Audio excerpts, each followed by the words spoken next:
Bonjour, vous êtes un parent d'élève, vous êtes un élève, vous avez le BPC et vous voulez vous inscrire dans la filière IMI. Ce matin, je vous invite à la découverte de la filière IMI. Qu'est-ce qu'on fait en IMI? Qu'est-ce qu'on devient après avoir fait 3 ans en IMI? Quel est le cursus normal après le DT IMI? Ce soir, vous allez suivre ça avec notre expert, M. Soglo, qui va vous expliquer de fond en comble les profils et débouchés de la filière IMI. Allons-y, s'il vous plaît.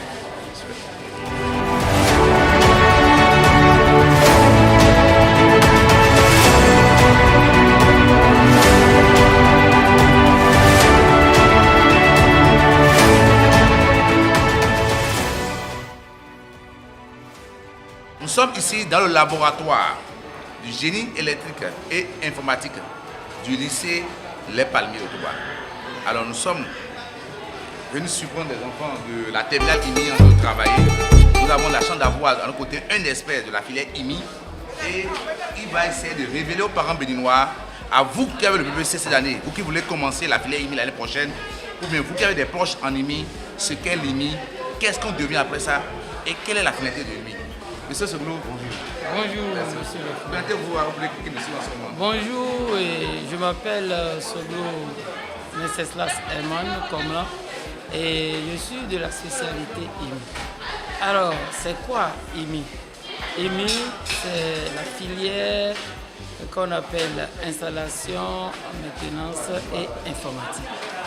Alors, cette filière, généralement, vous avez entendu parler de l'informatique.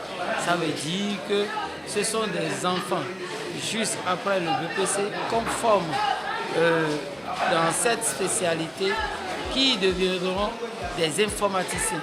Quelle catégorie d'informaticiens? Quand nous prenons IMI, nous avons deux côtés. Nous avons le côté hard, que nous appelons hardware, qui est le matériel, et nous avons le côté soft, qui est le logiciel. Et les deux associés, ça donne ce que nous appelons IMI.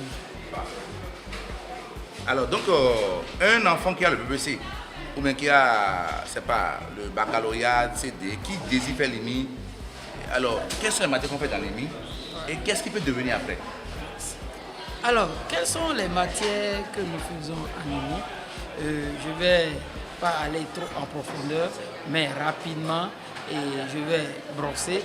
Et déjà, quand on est en seconde, on parle de AS, analyse des systèmes. Ça veut dire tout ce qui concerne l'architecture, d'accord, de l'ordinateur.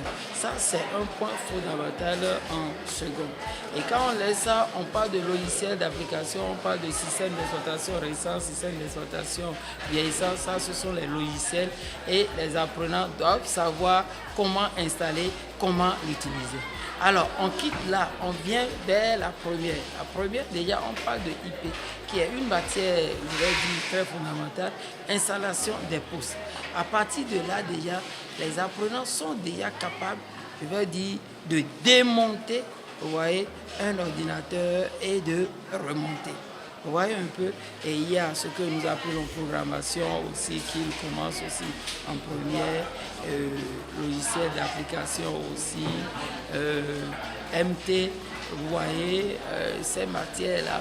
Et lorsque nous atterrissons maintenant en terminale, c'est là, je vais vous dire que les enfants sont déjà plus ou moins aptes pour affronter déjà les réalités dans le monde informatique. Là, déjà, ces enfants, ils font base de données et programmation. Vous voyez, ça, c'est le côté que j'appelle soft, logiciel. Et ils sont dans le CRAD aussi, rétablissement de postes, comment réparer un ordinateur, en quelque sorte, je vais dire ça, les pannes liées à des problèmes du côté hard, ils arrivent à gérer ça. Optimisation, d'accord? Ouais, vous avez votre ordinateur et ça souffre des problèmes d'optimisation. Et ces apprenants déjà en terminale sont capables, d'accord, de gérer ces soucis-là. Et une fois, ce qui est intéressant là-dedans, et déjà de passage de la seconde en première, les enfants, dès qu'ils finissent, ils sont obligés d'aller faire ce que nous appelons des stages. Des stages qui renforcent renforce leur capacité intellectuelle. D'abord, ils ont déjà des connaissances en classe, en situation de classe, et une fois pendant les congés, pendant les vacances, ils vont dans les entreprises qui sont en partenariat avec les établissements. Si vous prenez un peu les palmiers ici, il est en partenariat avec beaucoup de structures et on envoie ces enfants dans ces structures-là et ils vont voir ce qui se passe là-bas. Et déjà, ils commencent par développer des attitudes et une fois, lorsqu'ils ont leur DT, ils sont déjà aptes pour la vie active. Ils sont déjà prêts pour affronter les réalités de la vie active. Voilà un peu. Merci beaucoup. Alors, nous voyons aujourd'hui beaucoup de jeunes, après le BPC, s'inscrivent en IMI, mais ils vont au DT. Malheureusement, cette année, ça ne donne pas les examens. Et les parents sont découragés. Quels sont les examens où, quand l'enfant s'inscrit, il va à l'examen, on lui dit qu'il doit valider tout d'abord, ou bien l'enfant passe l'examen 4 fois, 5 fois d'abord, avant de valider. Qu'est-ce qui se passe vraiment? Et rassurez les parents, s'il vous plaît. Ok, chers parents, vous devez comprendre que c'est une filière qui n'est pas comme les autres, mais depuis un certain temps, nous sommes dans les réformes aujourd'hui. Et je vous assure tout que d'ici là, rien ne sera plus comme avant. Si vous envoyez vos enfants dans cette filière, soyez rassurés que ce ne serait plus comme avant. Parce que, comme on le dit, on est en train de mettre les petits dans les grands pour que les enfants, lorsqu'ils ont un examen à faire, ils ont le TT à passer. C'est que avant, on parlait de validation, il faut avoir telle note dans telle matière avant de passer, etc., etc. Mais les réformes qui sont en cours aujourd'hui maintenant, je suis sûr que si vous envoyez vos enfants dedans, vous n'allez pas regretter. Parce qu'il y a ce que nous appelons regroupement des matières. Ce ne sera plus, comment dit-on, si tu n'as pas telle note en mathématiques appliquées, tu ne peux pas avoir le DT. Non, il y aura le regroupement de matières et ça va plus avantager nos enfants pour avoir leur DT sans souci. Alors, donc, après ça, c'est que c'est la rentrée sur prochaine ou bien dans cette rentrée même? Bon, si tout va bien, je ne suis pas dans le secret des dieux, mais les réformes sont en cours. C'est possible, ça peut être appliqué cette année ou bien l'année prochaine. Voilà. Après le DT, vous qui êtes expert dans le domaine, après le DT IMI, où est-ce qu'un enfant peut s'inscrire et continuer sa formation après le DT IMI? Alors, après le DT IMI, c'est une filière, comme je vous l'ai dit, c'est une filière qui a le vent en poupe. Après le DT IMI, nos apprenants peuvent choisir le HAD. Quand je dis le HAD, c'est soit la maintenance informatique ou bien le réseau informatique. Et ils peuvent aussi choisir le soft.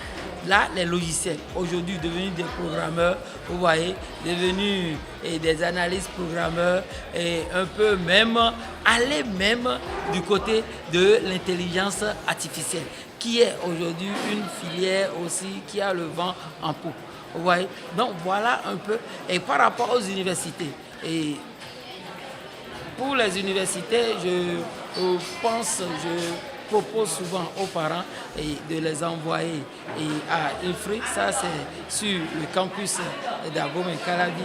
Mais il y a aussi des universités privées qui sont dans le domaine et qui sont aussi très excellentes pour former pour recevoir nos enfants après leur DT pour faire la licence professionnelle, etc. etc. Alors, merci beaucoup, chers parents. Nous étions à la découverte de la filière IMI au lycée Les Palmiers de Togwa. Et vous qui nous suivez en ce moment, si vous avez envie d'envoyer votre enfant à Les Palmiers, un seul numéro, c'est le 00229 01 97 30 52 30. À Les Palmiers, nous avons la chance d'être aux examens de 2024, le premier du développement de l'Atlantique. Nous avons donné le plus fort taux de pourcentage en IMI et nous croyons qu'avec ce que nous faisons, nous pouvons promettre à vos enfants le succès et l'insertion. Ciao, ciao, à tout de suite.